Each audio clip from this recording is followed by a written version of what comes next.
A ver, ¿en qué momento pensaste esto no es verdad? ¿En qué momento, no sé, giraste quizás o qué te hizo ir hacia el cristianismo? Sí, bueno, mientras trabajaba en una mezquita como imán, sería como un párroco, prediqué una vez que Jesucristo no era Dios. Para mí, Dios era solo Alá, y creía que Alá nunca se casó, por tanto no tuvo hijos. Entonces, prediqué que Jesús no era Dios, y alguien de la asamblea me preguntó, ¿quién es Jesús? Quizás un musulmán, pero me preguntó quién era Jesús. Yo predicaba no es Dios, pero la pregunta es ¿quién es? Para enterarme bien de quién era, leí de nuevo el Corán entero, 114 capítulos, 6.666 palabras. Cuando lo leí, encontré el nombre del profeta Mahoma 4 veces, pero el nombre de Jesús lo encontré 25 veces. Eso ya me confundía. ¿Por qué da el Corán más referencia a Jesús que a Mahoma? Y la segunda cosa era que no veía el nombre de ninguna mujer en el Corán, ni el de la madre de Mahoma, ni su esposa ni hijas. No, ninguno. En el Corán el único nombre de mujer que sale es el de Mariam, la madre de Jesús. Y en el Santo Corán, el capítulo 3 se titula La familia de Mariam, y el capítulo 19 del Santo Corán se titula Mariam. Un capítulo sobre Mariam, y yo tenía curiosidad por saber por qué decía el Corán todas esas cosas. El Santo Corán dice en el capítulo 3, versículos 34 y siguientes, que María nació sin pecado original, que nunca cometió ningún pecado en toda su vida, que fue siempre virgen. En el capítulo 5, versículo 23, dice que fue al cielo con su cuerpo físico. La Asunción está en el Corán. Y después de Jesús, cuando leí el capítulo 3, versículo 45-55, el Corán declara 10 cosas de Jesús. Primero el Corán dice Kalimatallah, la palabra árabe para palabra de Dios. Y la segunda cosa es Rojallah, que significa Espíritu de Dios. La tercera es Ital-Mashik, que significa Jesucristo. Entonces, el nombre que el Corán da a Jesús es Palabra de Dios, Espíritu de Dios, Jesucristo. Y después el Corán dice que Jesús habló cuando era muy pequeño, como unos 2 días de su nacimiento. Empezó a hablar. El Corán dice que Jesús creó un pájaro vivo de barro. Cogió barro, formó un pájaro, le sopló aliento y vivió. Y pensé, él puede dar vida. Dio vida al barro, al lodo. Y el Corán dice que Jesús curó a un hombre que nació ciego y a otro que tenía lepra. Curiosamente, el Corán dice que Jesús resucitó a los muertos y fue al cielo. Está vivo todavía y vendrá de nuevo. Cuando leí todo eso en el Corán, empecé a pensar en lo que el Corán dice de Mahoma.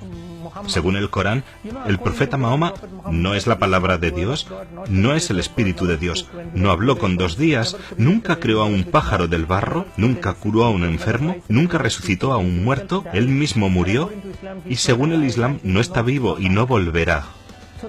¿Hay tantas diferencias entre estos 2 profetas? Claro, yo no decía que Jesús era Dios, pero pensé, es un profeta, pero es un profeta mayor que Mahoma. Así que un día fui al Instituto Árabe donde estuve 10 años y le pregunté al profesor, ¿cómo creó Dios al universo? Y él dijo, Dios creó el universo a través de la palabra. A través de la palabra. Y mi pregunta siguiente fue, ¿la palabra es creador o creación? Yo tenía que saber si la palabra de Dios era creador o creación. El Corán dice que Jesús es la palabra de Dios. Si mi profesor decía que la palabra de Dios es creador, significaba que Jesús es creador, y en ese caso los musulmanes deben hacerse cristianos. Pero si el profesor decía que la palabra es creación, yo estaba atrapado. ¿Sabes por qué? Él había dicho que todo fue creado a través de la palabra. Si la palabra es creación, ¿cómo la palabra pudo crearla la palabra? Madre mía. Entonces, no podía decir que la palabra es creador, y tampoco que la palabra es creación. Así que se enfadó, me empujó fuera del aula y dijo, la palabra no es creador ni creación, ¡lárgate! Pero vamos a ver, si tú lo tienes tan claro, ¿por qué todos los musulmanes no son cristianos? ¿Por qué no aceptan esto? Ellos dicen que la palabra es creación. Para demostrarlo dicen que la palabra no es el creador, ni tampoco es creación. Pero no es Dios, no es Dios, no es creador, no es creación, no es Dios, pero tampoco es creación, así que no creen que la palabra sea Dios. Ese es el problema. Cuando me dijo eso, mi profesor, yo respondí, la palabra no es el creador ni la creación, pero los cristianos dicen que la palabra es el Hijo de Dios. Él me dijo, si Dios tiene un hijo, muéstrame su esposa. Sin esposa no puede tener un hijo. ¿Cómo es eso? Le mostré un pasaje del Corán. El Corán dice que Dios puede ver sin ojos, puede hablar sin lengua, puede escuchar sin oídos. Está escrito en el Corán. Si es así, Dios puede tener hijos sin esposa. Así que hubo una gran discusión. ¿Y sabes qué hice yo al final? Cogí mi Corán, lo apreté contra mi pecho y dije, Alá, dime qué debo hacer, porque tu Corán dice que Jesús vive aún y Mahoma no vive. Dime tú a quién debo aceptar. Después de esta oración abrí el Corán. No pregunté a nadie, solo a mi Alá. Abrí el Corán por el capítulo 10, versículo 94. ¿Y sabes qué dice? El Corán dice, si tienes duda de este Corán que te doy, ve y lee la Biblia, o pregunta a los que leen la Biblia. La verdad te lo está revelando. Así que si me preguntas quién me hizo cristiano, no fueron los sacerdotes, ni las monjas, ni obispos, un cardenal, ni siquiera el Papa, sino el Santo Corán que me convirtió al cristianismo. Después de ver esto, decidí estudiar la Biblia y fui a un centro de retiros que se llama Divine Retreat Center, está en la India. Los dan en 7 idiomas, los retiros. Mucha gente va allí, cada semana. Cada semana, de lunes a viernes, están internados. Muchos hindúes, musulmanes, cristianos y gentes de distintas denominaciones de todo el mundo. Allí hice mis estudios de Biblia. Así empezó mi relación con el cristianismo, con la Iglesia Católica. Vale, allí decidiste ser cristiano. No, no fue al llegar inmediatamente, no. Hice primero un retiro y no estaba muy contento. No había cumplido todavía los 19. No. Terminé mis estudios y estaba trabajando en el Instituto Árabe. Estaba trabajando en el Mushir y no había cumplido los 19 años. Mientras hacía mis estudios de Biblia, había muchos puntos de la Biblia que me tocaron. El primer día el sacerdote leyó Juan capítulo 1, versículo 1. En el principio ya existía el Verbo, y el Verbo estaba con Dios, y el Verbo era Dios, y el Verbo se hizo hombre. Mi Santo Corán dice que Jesús es la palabra de Dios, y la Santa Biblia también dice que Jesús es la palabra de Dios. Así que los dos me parecían semejantes, y estaba contento de saber que yo necesitaba el Corán y necesitaba la Biblia, ambos. Un día pensaba ser cristiano y al día siguiente musulmán, y luego cristiano. Necesitaba los dos. Mientras pensaba eso, escuché de nuevo otra cita de Juan capítulo 1, versículo 12. Era para mí una palabra preciosa porque está escrito en la Biblia que aquel que acepta a Jesús, Jesús le da el poder de ser hijo de Dios. En todos los versículos del Corán, Alá refiere a los seres humanos como esclavos, cuyo amo es Alá. El amo no puede amar al esclavo y el esclavo no puede amar al amo. A mí no me gusta que alguien me llame esclavo. El Corán dice, tú eres mi esclavo. Pero cuando escuché el capítulo 1, versículo 12 de Juan que dice, si crees en Jesús, Jesús te dará potestad de ser hijo de Dios. Yo necesito a Jesús porque yo quiero ser hijo de Dios. Y entonces empecé a llamar a Dios papá. Hasta ese momento no sabía que podía llamar a Dios papá. Jesús enseñó la oración en arameo, Abun dos mayo. Padre nuestro que estás en el cielo, le llamó Abun. En la lengua árabe, Abun quiere decir nuestro papá. Y si me preguntas, yo no puedo expresar la alegría que tengo cada vez que llamo a mi papá, cada vez que llamo a Dios papá, y cada vez que pienso que el creador del universo es mi papá, me entra una alegría que no puedo expresar. Va más allá de... Es una experiencia que no puedo explicar. Solo lo puedes entender si lo experimentas. Me encanta llamar a mi Dios papá. Fue entonces que decidí aceptar a Jesús. Entonces, ¿decidiste allí ser cristiano? ¿Y se lo contaste a tu familia? No. Me quedé en el centro de retiros como muchos otros y decidí hacerme cristiano entonces. Para entonces ya habían notado mi ausencia en casa. Mis padres pensaban que estaba en Masjid y la gente de Masjid pensaba que estaba en casa. Cuando se pusieron en contacto unos y otros entendieron que no estaban ni en Masjid ni en casa. Así que me buscaron por todas partes, pusieron un anuncio en varios periódicos y en la televisión y por fin me encontraron en un centro de retiros católico. Y cuando mi padre se presentó allí, la verdad que fue horrible. Me dio una paliza tremenda, me sangraba la nariz, Perdí el conocimiento y me llevó a casa. No sé cómo me llevó a casa porque estaba inconsciente, pero consiguió llevarme. Cuando recobré el conocimiento estaba en una habitación pequeña, sin ropa, estaba completamente desnudo y mis manos y mis pies estaban atados fuertemente con cadenas. Ni siquiera podía hablar porque me habían echado chile en polvo en la boca, en los ojos, en la nariz. Y en cada herida que encontraran en mi cuerpo también habían echado allí, para que me quemase.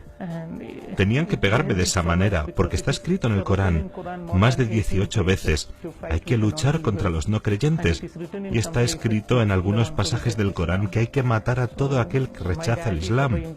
Mi padre estaba obedeciendo la ley. Quería hacer algo. Durante algunos días no me dieron ni agua ni comida. Estaba totalmente seco. Me lamía los labios, intentaba lamer algo de sangre para mojarme la garganta. Y vino mi hermano y vertió orina en mi boca. Me dijeron que ese era el castigo por creer en Cristo. Y después de tantos días sin comer ni beber, se me encogió el estómago y mi cuerpo me quedé tan débil como un recién nacido. Finalmente perdí hasta la memoria. No podía pensar por falta de comida ni agua y seguía así como un muerto. No sé cuántos días estuve en esa habitación, pero más de 20. Un día vino mi padre, me quitó las cadenas mientras dormía. Me agarró del cuello muy fuerte para averiguar si estaba vivo. Me agarró con tanta fuerza que no podía ni respirar. Cuando abrí los ojos vi un gran cuchillo que tenía en la mano. Mi padre me dijo, es tu última oportunidad, no hay esperanza. Si eliges a Alá, te dejaré con vida. Si eliges a Jesús, te mataré.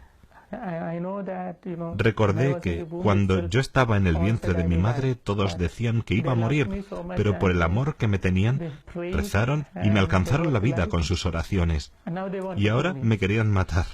No sé, conocía bien a mi padre, sabía que me mataría. Cuando supe que eran mis últimos momentos de vida, pensé, Jesús murió y después volvió a la vida. Si yo creo en Jesús y muero, yo también recobraré la vida. Una alegría me entró, es mejor morir con Jesús. Cuando lo decidí, de repente cayó en mi frente algo, como un rayo de luna. Sentí caer algo encima de mi cabeza, un tipo de, no sé, carga eléctrica. Algo corrió por mis venas. Me entró una energía de no sé de dónde, que fluyó por todo mi cuerpo y no me podía controlar por la cantidad de energía en mis huesos. Aparté la mano de mi padre y grité, ¡Jesús! En el momento que grité, mi padre se cayó al suelo. Cuando cayó al suelo con el cuchillo que llevaba en la mano, tenía una gran herida en su pecho. Y estaba sangrando. Salía espuma de su boca y gritaba. Todos los que se encontraban en la habitación estaban en shock. Mis hermanos y mi madre junto con mis hermanas no sabían qué estaba pasando. Pensaron que mi padre ya había muerto. Le sacaron de la habitación y le llevaron al hospital. Cuando le llevaron se olvidaron de cerrar la puerta con llave desde fuera. Me llenó una energía tal que no puedo explicar porque estaba muy débil. Llevaba más de 20 días sin comer. Me encontraba como un bebé recién nacido, pero con mucha energía. Salí de la habitación, cogí la ropa de mi padre y después salí corriendo a la parada de taxi para coger un taxi. Ya de camino, el taxista, que era cristiano, me compró algunos dulces, zumo y lo que hizo falta. Él conocía mi lucha y me llevó a Portai. Seguimos en contacto hasta hoy. Es muy amigo mío ese taxista. Fui a Portai y aquel día entendí que mi Jesús está vivo. Hasta ahora. Cuando le llamé en mi necesidad, me salvó. Eso quiere decir que Él está presente aquí mientras yo os hablo. Tengo la certeza de que Él está presente aquí. Así es mi vida. Sé que está presente en todo lugar porque ya han pasado 18 años desde mi conversión. Jamás pensé que los musulmanes me dejarían vivir 18 años. Incluso he predicado en Medio Oriente y los árabes han asistido y no ha pasado nada. Eso es prueba de que Jesús está vivo y me protege. Mario, ¿sigues amenazado de muerte? ¿Siguen intentando matarte? Sí, incluso después de esta experiencia han intentado matarme muchas veces. Y al final mis padres hicieron una ceremonia funeraria simulada. Es como una ceremonia de destierro, de rechazo. Me hicieron una estatua y enterraron en una tumba.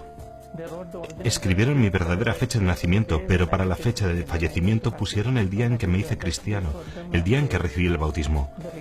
Para ellos es la fecha en que morí y me enterraron. En mi propio pueblo natal tengo una tumba. Un amigo cristiano me mandó una foto de ella. Es por eso que sé que tengo una tumba. Y desde entonces no tengo contacto con mi familia. Ni siquiera con mis hermanas, a las que quiero mucho, ni con mi madre, a la que quiero de verdad, pero no hay esperanza. Humanamente hablando, no hay esperanza, pero Dios les puede tocar en un solo instante. Por eso estoy rezando, y aun si no aceptan el cristianismo, siempre digo a Jesús, por favor, llévales al cielo. Donde esté yo, allí les necesito. Y esa es mi oración siempre. Ya. ¿No tienes miedo de morir? No, en absoluto. Y no debes. Tener miedo a la muerte es una necedad. ¿Sabes por qué? Todos los que nacen algún día tendrán que morir. 100% seguro. Todos tienen que morir. Tú tendrás que morir. Todos. Tanto si temes a la muerte como si no, tienes que morir. Es un hecho. Y yo diría que es la única cosa que alcanzarás segura en esta tierra. Aún mientras hablo contigo, no tengo la certeza de que esta entrevista será emitida. Puede pasar cualquier cosa. No tengo la certeza de cenar esta noche. No estoy seguro. No estoy seguro de que volveré a la India. No estoy seguro. No tengo la certeza de que mis hijos estudiarán bien y sacarán su título. No estoy seguro. La única cosa de la que tengo certeza es de que voy a morir. Todo lo demás está en el aire. Haces lo que puedes. Algunas cosas te salen, otras no te salen. Pero está todo en el aire. No es seguro. La única cosa segura en esta tierra es la muerte. Así que nunca la temas. Tienes que estar convencido de que algún día vendrá. Entonces, lo que puedes hacer, ¿qué es? Puedes pensar así. Si crees en Mahoma y mueres, ¿sabes lo que te va a tocar? El profeta Mahoma murió, le enterraron y después no sabemos a dónde fue. Si yo creo en él y muero, no sé dónde iré. Gaudam Buddha, Mahagera, Gurudan, Nakashin, Anil, Badit, Tabik, Raharik. Hay tantos dioses y diosas en mi país, en India. Todos han vivido, hecho historia y han muerto. La gente les enterró y no sabemos dónde fueron. Si creo en todos estos dioses y diosas, no sé cuál será mi futuro. Pero Cristo, que murió, volvió a la vida. Tengo esperanza de que si muero en Cristo, volveré. Por eso es mejor tener la certeza de la muerte y que debe ser con Cristo. Porque Jesús dijo muy claramente, yo voy a la casa de mi Padre, Juan capítulo 14:3. Voy a la casa de mi Padre, y allí hay muchas moradas, y allí os prepararé un lugar, y volveré a vosotros. Por eso estoy contento de saber que a mi Jesús está preparando una gran morada allí, porque una vez que termine, volverá a llevarme con Él. Yo creo que es una suite muy grande, porque en los últimos 18 años muchos musulmanes han intentado matarme y no han podido. Una vez que esté lista, me vendrá a buscar. Solo entonces me podrán matar los musulmanes. Mientras tanto, nadie podrá conmigo. No temo a la muerte. Es un hecho. Lo único que pienso es qué pasará después de la muerte. Para tener la vida eterna necesitas a Jesús. Y no solo eso, necesitas a la Iglesia Católica. Y digo específicamente eso, porque creo que toda religión dice que el obstáculo entre Dios y el hombre es el pecado. En el Islam, por el pecado ofrecen animales. Por su pecado sacrifican animales. En el hinduismo, cada vida va a otra vida. Pero solo en el cristianismo encuentras que Jesús mismo cargó con mis pecados y mi castigo. Y me borró el pecado, me hizo puro. Me hizo puro. Y Él me puede entregar a Dios. Y dice al Padre, este es puro.